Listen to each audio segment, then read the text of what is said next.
do you really have to own a home to be somebody? We use that as a tool, right? Well, we need to get everybody as homeowners. Well, why? Who wrote that?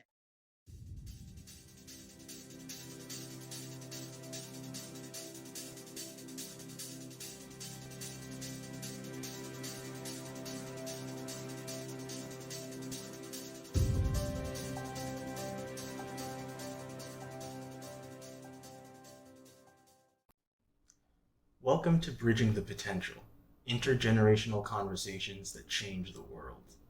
This is Faheem Dyer, founding member of Living the Potential Network's Youth Advisory Council, with a question for you.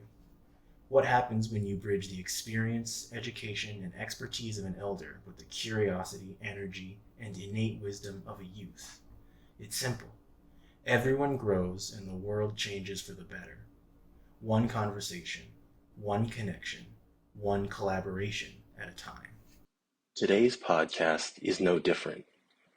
Renee Beth connected me with Jyl DeHaven, who is a real estate broker and urban planning specialist in the New Mexico area. I think you will enjoy our conversation about the nature, challenges, and possible future of real estate and the real estate market. My favorite thing about this conversation was the enthusiasm that gets generated when you have a light bulb moment and get to think in new, exciting, transformative ways about familiar work. I know Jyl managed to spark that enthusiasm in me.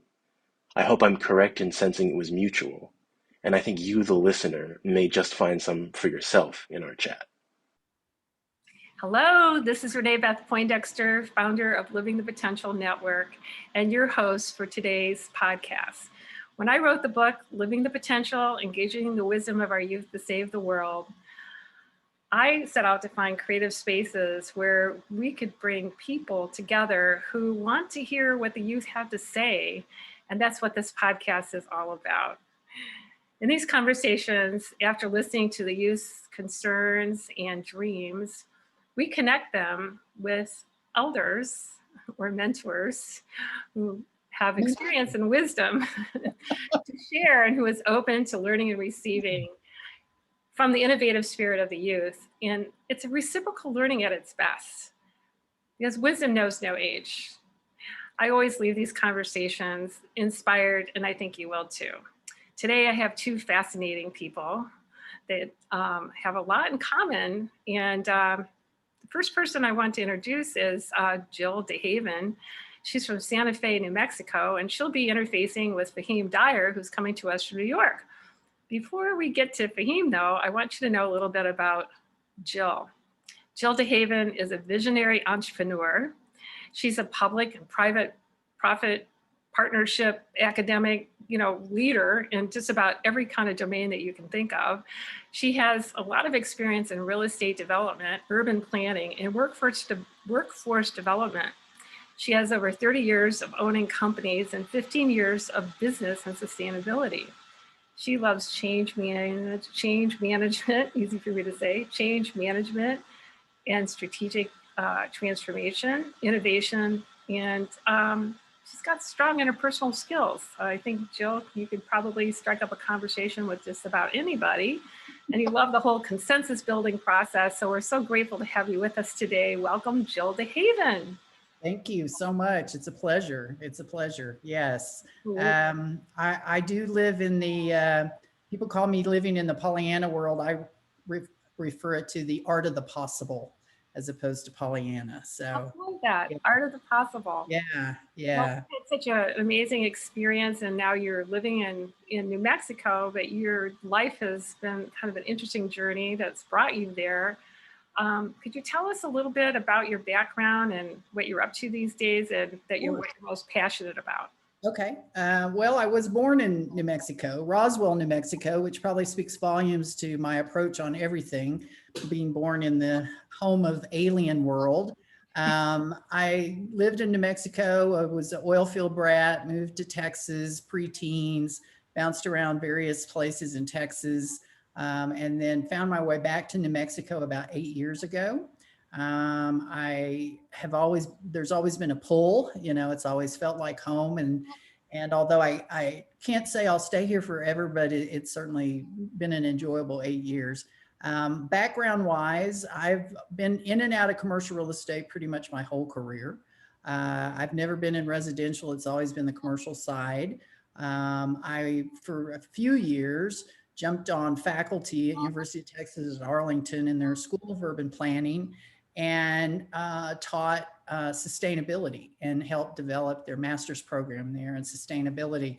So sustainability has kind of been a focus of mine for the last, long before it was a word that was recognizable, I'll say probably last 15, 20 years.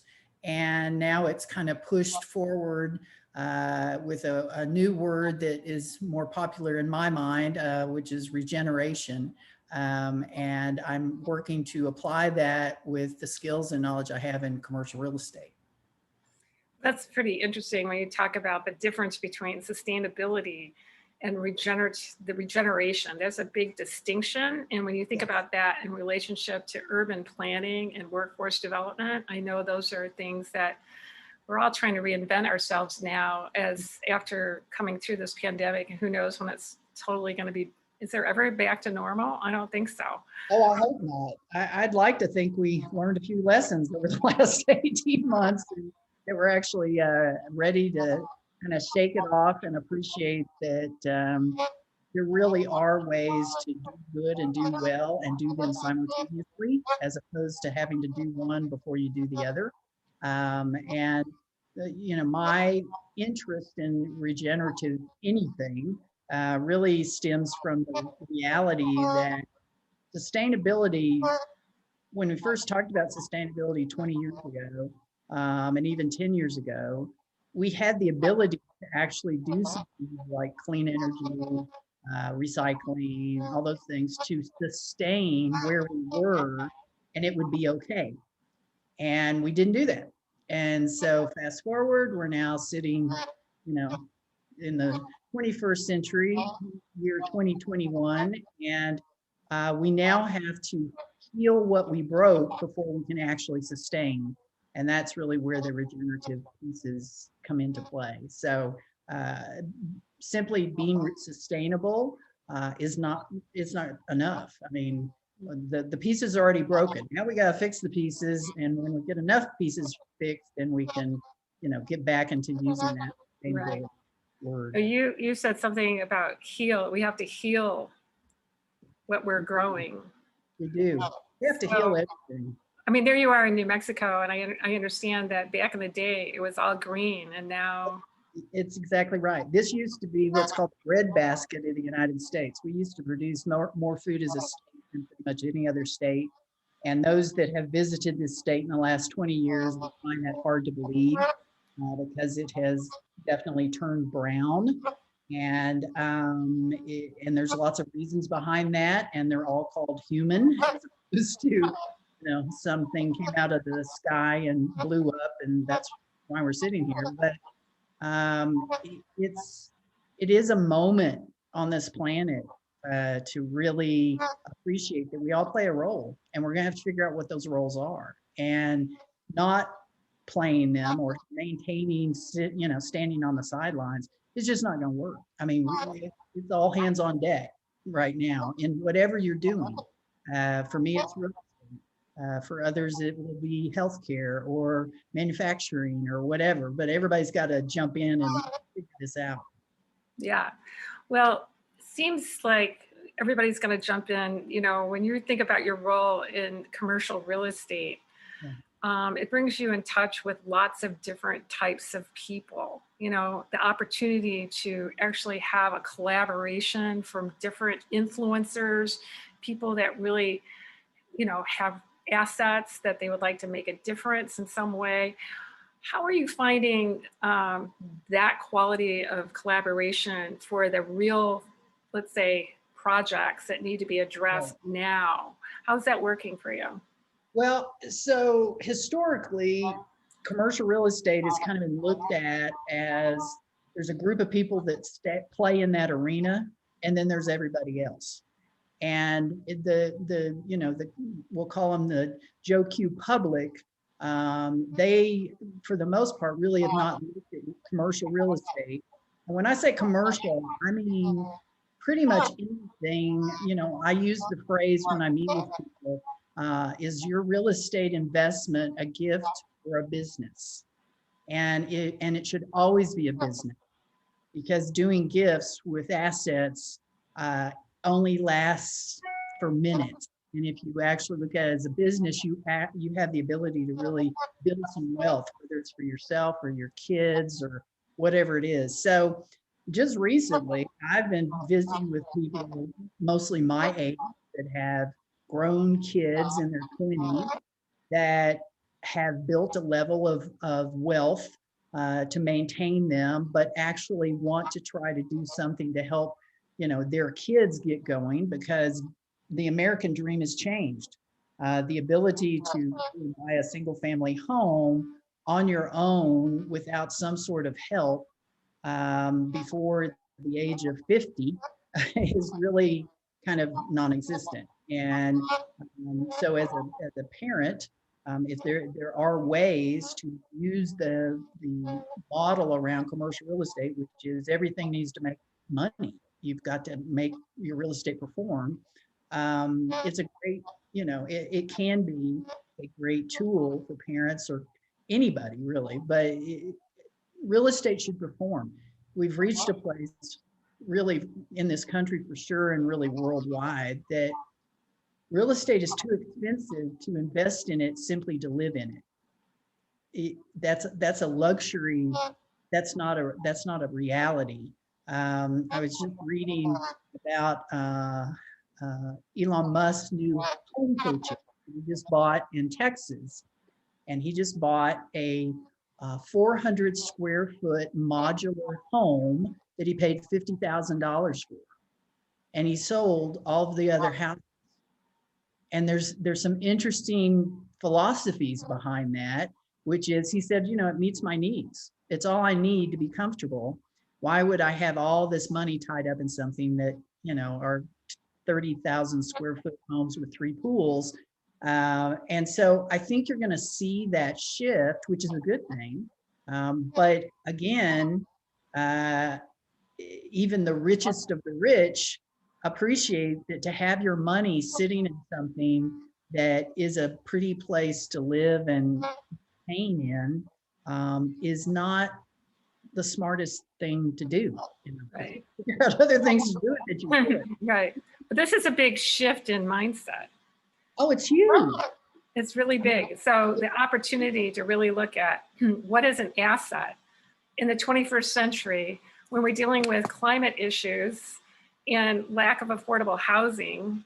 Absolutely. And this new generation, I want to introduce Faheem to you in just a minute, but there's a story that you wanted to share, I think, about helping a friend who had a son and she wasn't quite sure what to do. Right. To help that. And it kind of iterates your idea about gifts and business. Do you want to tell us that story? Yes. Well, a friend, just as I said, I'm at an age, the same age, that we have grown children, that if there's a way to kind of help them start to build wealth other than expecting them to go and purchase their first home and live in it for 30 years and sell it and have a retirement plan, which is kind of what I grew up with, except I never did that because I was always busy moving. But so when you have that moment that you want to help your kids, the usual pattern is I'll write them a check. I'll create a trust fund. I'll whatever. And although that's certainly a tool, potentially it's not the best tool. If you enjoy real estate, or your kids enjoy real estate, and you start to see that real estate is an asset performing tool that can build not just the revenue from the asset, because we have this amazing thing called Airbnb fees or vacation fees that people like to live in now for a day or a week or a month. We also can create jobs for our kids around this. We can create opportunities to get creative. What else could you do with this asset? And you don't have to have it be a house. You could have it be a farm or a, piece of land somewhere. I mean, for the most part, if you're not in the business of real estate, real estate is invisible to you except when you go buy your single family home for your family to live in. And this was what happened to her. She's bought and sold houses her whole life.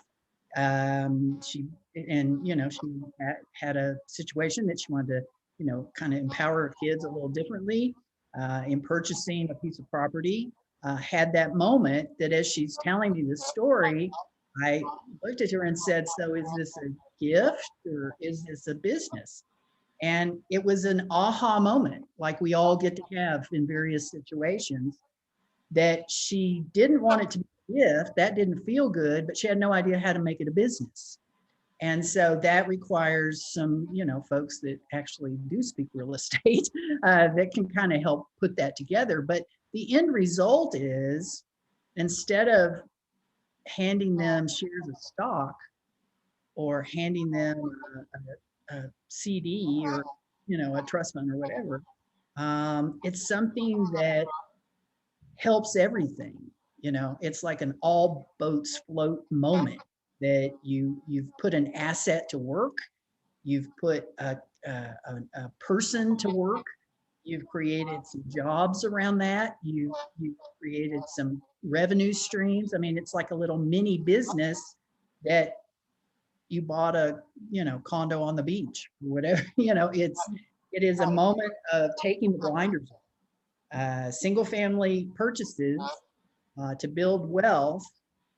I mean, there's a reason why Elon Musk sold all of his. Right, exactly. The dude's not stupid. Right. So there's a reason.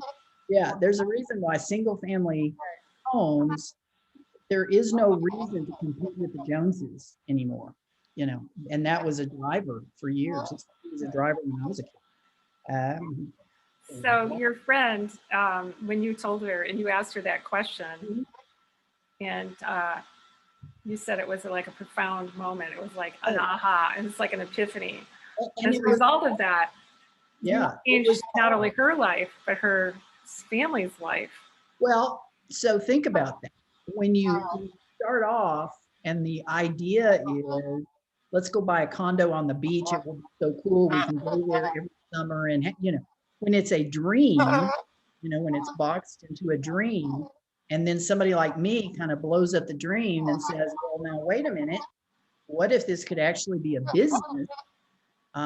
It's a aha for everyone, and not always an easy aha, because suddenly it's not just about the fun. You mean we have to do something with this? We have to actually make the mortgage payments? I mean, it is a change of perspective that sometimes is a little easy, but for the most part, it's hard, because it's hard to say, I want real estate because it's fun.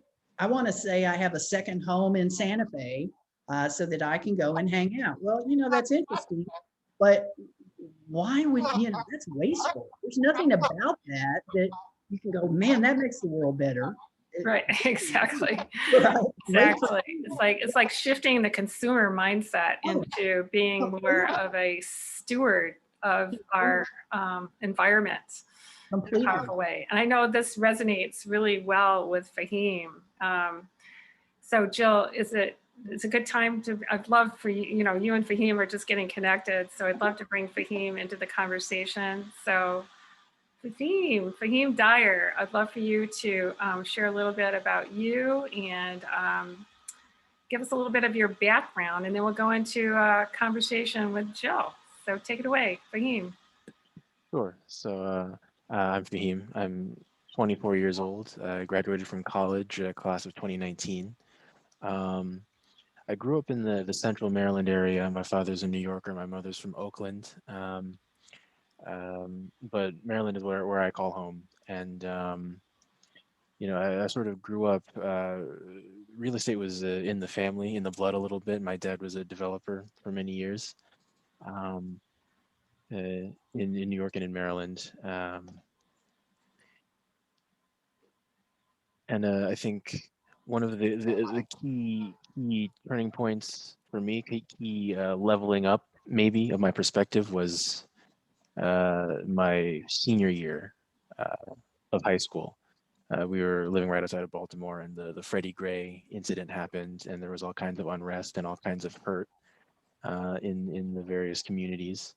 And I think my parents very astutely recognized that um, those years, really decades, centuries of baggage and of toxic conversations needed to be addressed properly, needed to be addressed in a moderated setting with good conversations.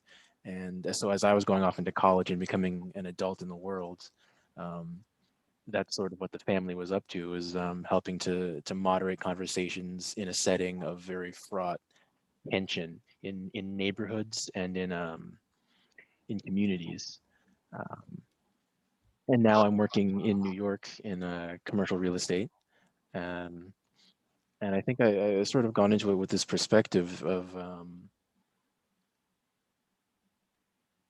communities and the land that they're on and the space that they exist in. These things are intertwined, and the relationships between all of it, um, it can't be overlooked. Uh, Right.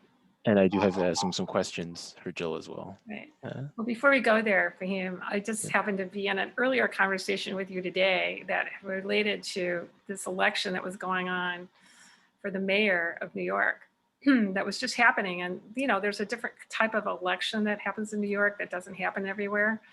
And you were sure, this is noticing, you want to notice something, you were noticing the relationship between a couple of factors that I think Jyl would love to hear you say that will lead into the questions that you want to ask her. Do you want to share a little bit of that about what you're most passionate about? Sure. Well, I think in that conversation, I talked about wealth and citizenship and how related those things really are on a core level. And I just thought of that election map because this is the first time the city is using ranked choice voting. So it's kind of a pilot program. But among the first round ballots, right, everyone just who they ranked number one. Um, the maps of which neighborhoods had the most ranked one choices for which candidate. It maps very neatly with the socioeconomic makeup of those neighborhoods. And, that's not something that is a foreign concept, I think, in elections and voting, but it's block by block, really. And you can tell where the affordable housing is because it's lit up with this candidate in a sea of another. And I just thought that was a really profound visualization of the relationship between land and the society that is on the land, um, and all of the ways that they inform each other. We Right. actually had our first mayor race that used ranked voting last time. Oh, So, really? yeah, and I saw the same thing. It's not unique to your city, I don't think. It's really unique to the structure of the vote. Who's listening? You know, who's listening? Who do I relate to as a candidate, as opposed to who spent the most on their marketing campaign? Sure. And maybe there's something to people feeling freer to really support who they resonate most with that makes those kinds of lines even clearer. Agreed. Um, Agreed. but I think, sorry? Yeah. So this connection between being in commercial real estate in New York as a 24-year-old, but having a passion because of the family you grew up in that took on, building community. What was it? Building a profound sense of community was the name of the organization that they built in Baltimore. Was that right? The organization is called Creating a Profound Sense of Community, TAPSOC. Right. Absolutely. And you got to witness that. So people coming together to heal from, the issues going on with social injustice and policing and all the issues that society has been facing these days. You were there. Now you're in New York and you're in commercial real estate, but there's a way in which you're being about it that drew you to Jyl as a mentor. So I'm going to just turn it over to you, Faheem, to go ahead and, ask your mentors some questions. I'm here to support you. Sure. This idea, Jill, of that conversation that you had with your friend about gifts versus businesses, I think to me that's such a key distinction that a lot of people miss. I think we were sort of it's come up over the course of this conversation that there's a lot of homeowners, owners of land, legally speaking, are really in a consumer mindset, and they're not really being owners in the way that they could be. Yeah, I don't want to get too esoteric, but to me, it's like real estate and land is like the key building block of society. I think modern civilization as we know it in the modern Western world began when someone planted crops in the ground and said, this plot of land with this corn on it is mine and not this other person's. And this land is going to be used to enrich me and my brood. And society has grown out of that. And all these conversations really boil down to who is in the brood and what is going to enrich the brood the right way and all of that. But it's all land at the core of it. And the way that the conversation today is about just getting a house and sitting on it, um, it turns it into something more like buying a car or a blender or something when there's so much more there historically and at the heart of what society is. I don't know if you feel Well, the same way, but it's learning to real estate as an asset as opposed to a widget, because I think most people buy homes.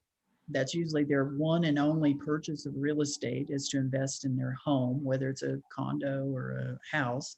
But they see it as a shiny object. And they see if they buy bigger shiny objects, that means that they're more successful. They've reached certain plateaus in their life that they can, have a 4-bedroom house instead of a 3-bedroom house.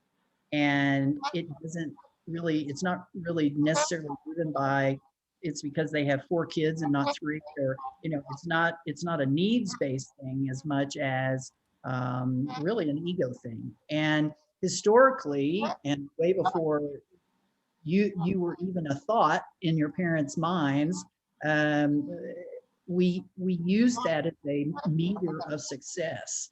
If you lived in certain neighborhoods, a certain level of success. If you were able to buy a certain type home, whatever.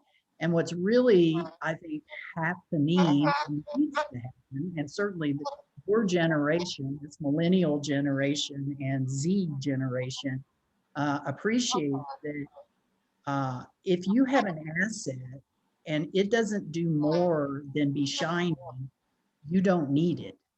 And so, people will say to me, well, I bought a home and it's gone up 10% in the last, 5 years or 8 years that I lived in it. So I've really made a good investment. And my comment is, well, that's one way to look at it. How many of those house payments got paid by somebody other than you? How much of that upside is truly a net upside, not a gross upside? In other words, the math on real estate is so much more than I bought the shiniest object on the block. and that's a recent change. I mean, that is probably within 10 years or less. I think this last COVID journey that we just had and went through, one of the lessons that certainly was available for all of us to learn is, what do we really need? What do we really need to be comfortable and to, be happy and to have our families healthy and whatever? And the shiniest object had no value. It didn't matter.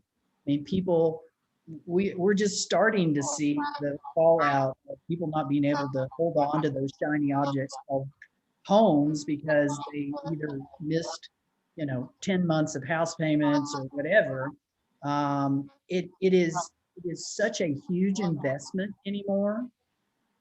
based on your income, that if you don't start to shift that gear of perspective and appreciate that just because you can qualify to buy something doesn't make it good. That's just like, just because you can qualify for a credit card with $5,000 credit line doesn't mean you should go run up $4,999 and only pay the interest. It is an asset that needs to work. So I think, certainly people in your generation have an opportunity to totally redefine the American dream, because it isn't what it was. That makes total sense to me. So what do you think a good asset to get into right now for young people would be? And like, what do you think, like, given, the state of young people generally, economically speaking, Yeah, is a good way to go about it? I mean, first of all, and I know this really goes against the tide, and it really goes against the tide of people that I work around every day that are real estate brokers. But do you really have to own a home to be somebody? We use that as a tool, right? Well, we need to get everybody as homeowners. Well, why? Who wrote that? So I would say real estate, I would love to see new investment models, and I've not seen them yet. I mean, I've seen bits and pieces, but I think, what's open and available should be new investment models that are on a much smaller scale, so that an investor that had $1,000 to put in a REIT could own a certain slice of a building that was making money. We should be able to lower the entry point on real estate. And that's just creating an investment model. There's no magic. It's just, it's just people like yourself that'll sit around and financially create that spreadsheet and go, I'm going to get 200 investors instead of 20. And yes, it's kind of a nightmare to deal with 200 versus 20, but guess what? We're in the world of technology, and you can create all sorts of ways to deal with the volume. And you start investing in things that actually make you money. If you can go into a market and buy an underperforming asset called a house that you can put sweat equity in and you can bring it up to speed and blah, blah, blah, blah, then, and it fits your needs, then sure, that's an opportunity. I would recommend you don't ever buy it personally. You form an LLC and you buy it and you write off everything that you've done to it. And yes, you may pay a point above what you would have on an interest rate, but you also get to write off everything, as opposed to not writing off that sweat equity. There are ways to do that. So be smart, get away from buying the pretty model home on the corner that drive by and can point to and say, yeah, I bought one of those. Of course, we can't go out to eat for the next 5 years. If anything happens, we're screwed. That's when you know you should not buy that piece of property, because that property needs to perform whether you perform. And this is what I tell people: if that purchase is dependent on you making that paycheck every 2 weeks, ever, why in the world do you want to own it? That's called, honestly, that's called a brace around your neck, and a very short leash. The bank functionally, owns, functionally not that different from renting, really. Well, it isn't. I mean, you are renting. You just write it off. You get to write the interest off, which everybody gets fired up about. But you know what? If you if you don't have much to write off, it's not very helpful, and it's really never very helpful. I love people living in their own homes. I love that concept of, yeah, we bought and traded up a couple of times, and now we can sell and we can live free and clear. But the question is, where are you going to live? Yeah, you sold that house for $100,000 more than you paid for it 8 years ago. But guess what? All houses went up in that area. So where are you going to move to? You're going to change states? Are you going to change countries? I mean, what are you going to do? So I like renting. I honestly, I'm a big fan, and I think that's an investment opportunity for everybody. I think there's structures that could be put together, investment tools that people could own a slice of an apartment complex. We tried to do that with a tool called condos. Well, we're gonna create condominiums, and it's going to be more affordable because we're not going to charge people the full price of the land because they really won't have the land. It'll just be building on top of it. Okay, that's a really great theory, but guess what? Money got smelled, and condos are freaking expensive because they all have condominium association dues wrapped on them. And how does that ever make sense? I mean, we have not been friends to individuals wanting to build wealth in real estate. We've been friends to the ultra wealthy, and we've been friends to the folks that will just drown themselves in debt, getting themselves into first-time home buyers or second-time home buyers. I know I'll get beaten up over that because that is not a very positive philosophy for somebody that makes their living in real estate. But come on, we can do better than this. I mean, this is ridiculous. We've created a no-win scenario for people in real estate.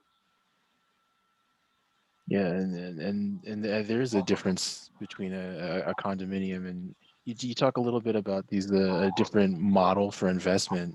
I like this idea. It seems almost kind of 21st century of crowdsourcing equity ownership. Very much that. I mean, can you imagine? Let me preface this by saying I am like the least techie person you will ever meet in your life. I get really excited when I understand how to, unfreeze a screen or something. It's like I've performed brain surgery. I get so excited.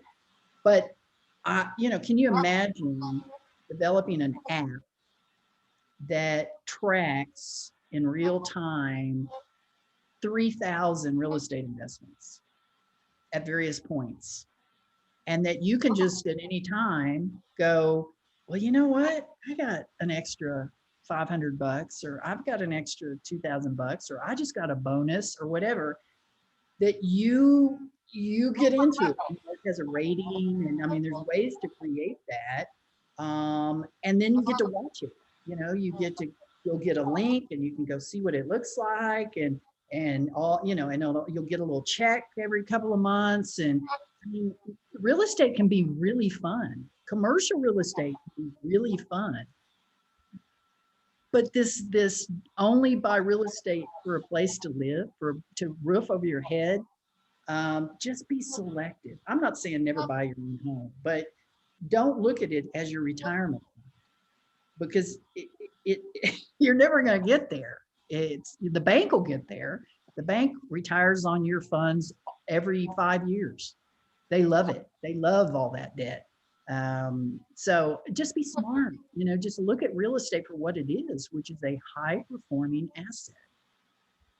Seldom does it lose money.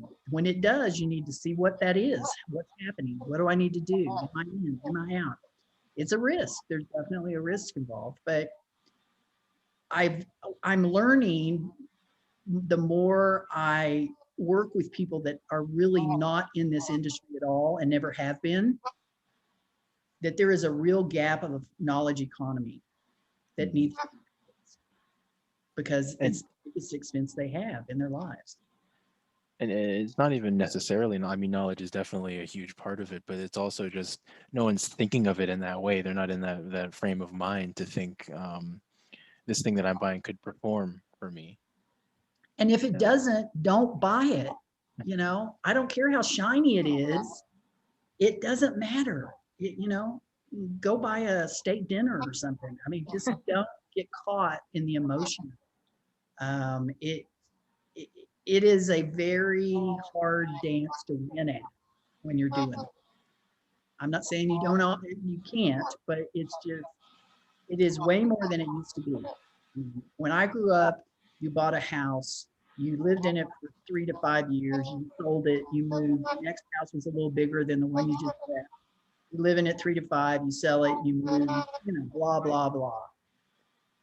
You also were buying a house, and this has been 100 years ago, so just bear with me here, Faheem.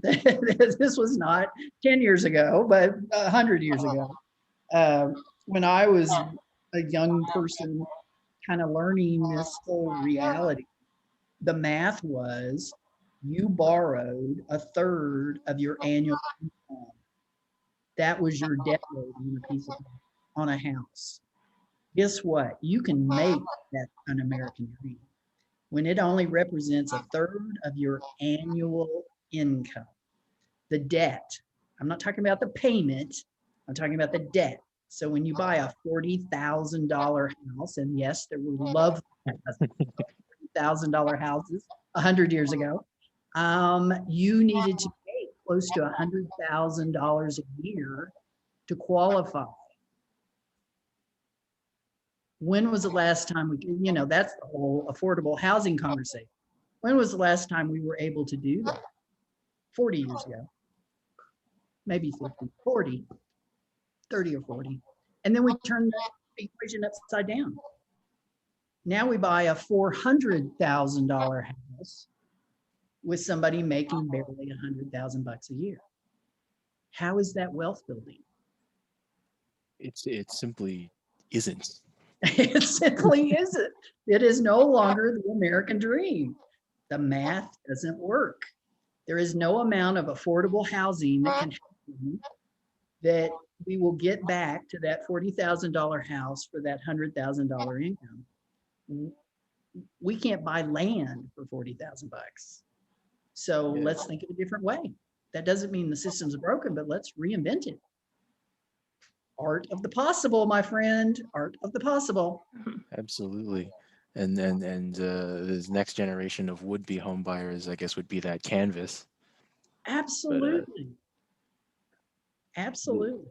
It should not be considered a negative on your personality or your ability to succeed that you don't own a home. I think Not at people, all. I mean, really.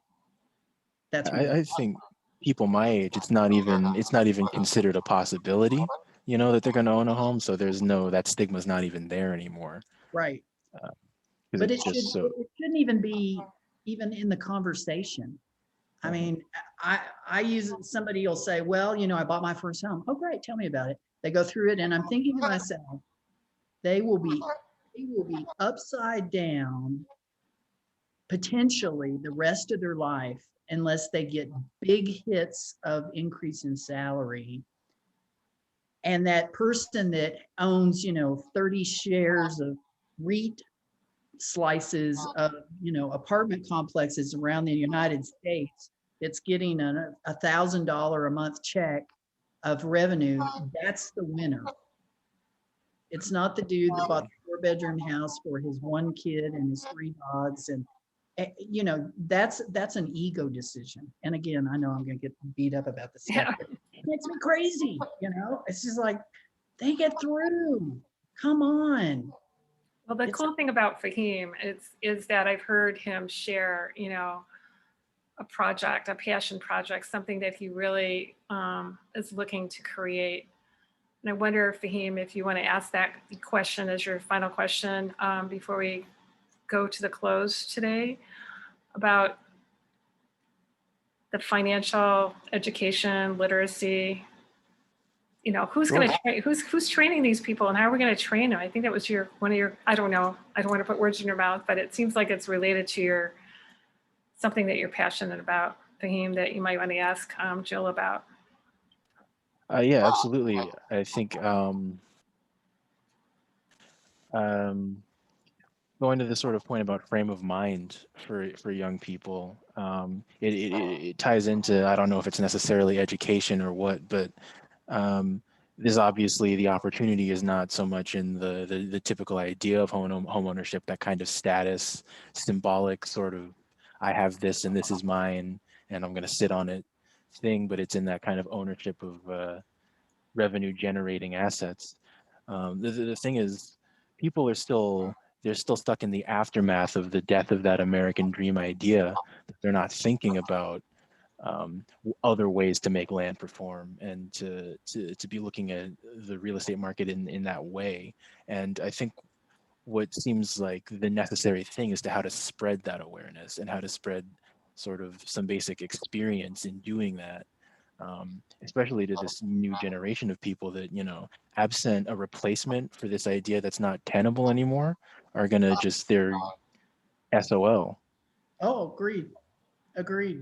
Um, I would love to figure out how to put this in a way. I mean, I am a big believer that everyone should own real estate in some way or another, whether it's the vacant lot down the block, or it's a portion of an apartment complex, or it's your personal home, but you've created ways to make, you know, make money, you know, perform, other than you just hope inflation makes it work for you, because that's really the model now, right? The only way you make money in real estate is if inflation drives your price up. And that's a horrible investment. That's, come on, we can do better than that.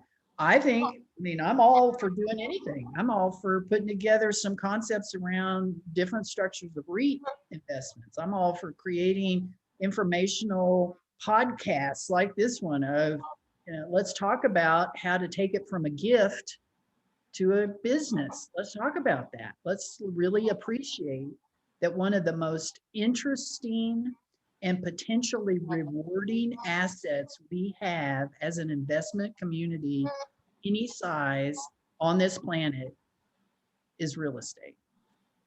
It's not oil and gas. It's not solar panels. It's not stock. It's not Bitcoin. It's not gold. It's real estate. And why? Because real estate actually does more than make you money. It provides roofs for people. It provides places for kids to go to school. It provides crops for farmers. It is a true performing asset that just needs to be thought of in a little different way. And I think, Faheem, you could be a great, great piece of the puzzle. Going back to your first example at the very front of how you watched the voting happen. Well, what if all those people had ownership in every single parcel on that map? Who would It'd they be a have? very different map. Exactly. And that's where we have to go to. That's the direction, because that's when all boats float. Wow. Faheem, I think you're getting some really cool answers to the vision that you've been holding from the beginning. Is there another question you want to ask, Jyl? Because I have a couple to ask both of you, but I don't want to crowd into your time. Oh, go ahead. Okay, well, it's just amazing. I've taken a couple pages of notes here. It's like, what's so exciting is that Faheem is learning from the beginning what's possible. And there's probably a lot of listeners like my age, you know, who are going, oh no, I did it all wrong. Now what? We all kind of did. Right, I mean, exactly. yeah. But you're offering a pathway for the wealth transfer to occur from one generation to the next in a way that can really support, you know, moving from the idea of bequeathing a gift to bequeathing a business. And how does the business work? And that is partly, you know, Faheem, you know, you're a business-minded guy living in New York, but you have a vision that ties to your social justice roots as well. So I love that fact that you both are activists in a way, wanting to bring forward. And I want to thank you both. We have had Jyl DeHaven and Faheem Dyer with us today, and it's been a remarkable conversation. And we could talk for another hour, I'm sure. But here's the thing, Jyl, I have a question for you. Is there anything that you got from today's conversation, let's say, that is impacting you, affirming or enlightening or inspiring you as a result of being with Faheem today? Well, I would say the biggest thing is, I think you got it, Faheem. I watched your face as we were having conversation, and this isn't my big idea. This really is just can be your toolbox. Because I'm happy to help in any way, but the truth is you are 24, did you say? 23? Yes, 24. Okay. You got to have a plan. You got to come up with a plan to get you from that to this, to lots of gray hair and whatever. And I think the real estate piece is critical, but also in my mind, the example of your map that you gave with the voting, that can change. And when that changes, the world changes. And it's through real estate. And how cool is that? I mean, that's investing in the future and can be shiny and can be a place to live. It's all those things. So I appreciate you. I appreciate it. That's so great. And so Faheem, back at you about this, the wisdom or inspiration or ideas that you've gotten from this conversation with Jyl, is there any way that you would, a couple of things that are going to stick with you as you move into the rest of your day and weeks and month? Yeah, absolutely. I mean, I think the thinking is out there. I think it's been reaffirmed for me that the stuff is not out of reach. These ideas and the enthusiasm to move in the right direction. It's just all about engaging in the art of the possible, right? Instead of just chasing what's not there. It's never going to happen. Yeah. Cool. Well, when they say knowledge is power, so the opportunity for the young generation to be the leaders for the better world, that's why we're engaged in this intergenerational learning community. And I just would like to say that I'm leaving with a list of things like, I've got to undo a few things here. And there's a whole lot of other people that need to think differently, and it requires some education and empowerment. And I really believe that it's the conversation between people like both of you that are passionate about commercial real estate, but more, it's not about the real estate itself, it's about the land and how to make good use of the land that makes the bigger difference, as opposed to the bright, shiny objects, the way we were conditioned into the consumer madness that's put us into the situation that we're in right now. We can change that. We can change that. I do believe that it's going to be the energy of the youth, with the elders who care about the same thing. So it's not even about age, it's about energy for shifting the world to a positive space of possibility. I loved what you said earlier, Jyl, when we started, that you're not a Pollyanna, you are a what? It's all about the art of the possible. The art of the possible, absolutely. Yeah. I want to thank both of you for being with me today. And I want to thank the listeners for tuning in, because I don't know about you, I'm leaving this meeting, I'm leaving this conversation with a whole lot of inspired thoughts about making the world a better place. And I've got some ways to go into action about it for both of you being here and sharing your insight. And so thanks to all of our listeners. I look forward to you being with us in the next conversation. And Jyl, before we leave, is there a place that people can reach you that? Yeah, I mean, you can do my email. I guess it'll be posted here, but it's Santa Fe, and they spell my name Jyl @gmail.com. I love helping. I mean, it's a big thing for me, and if I can help anybody, I'm happy to do it. I like to make money too, and so there's always that piece, because we all have to do that. We all have to find ways to do both doing good and doing well. It needs to be the same pocket. So absolutely, helping in any way. Well, I love your heart for making a difference. And thanks so much, Faheem Dyer and Jyl DeHaven, for being with us today. Thank you. Thank you both. Thank you.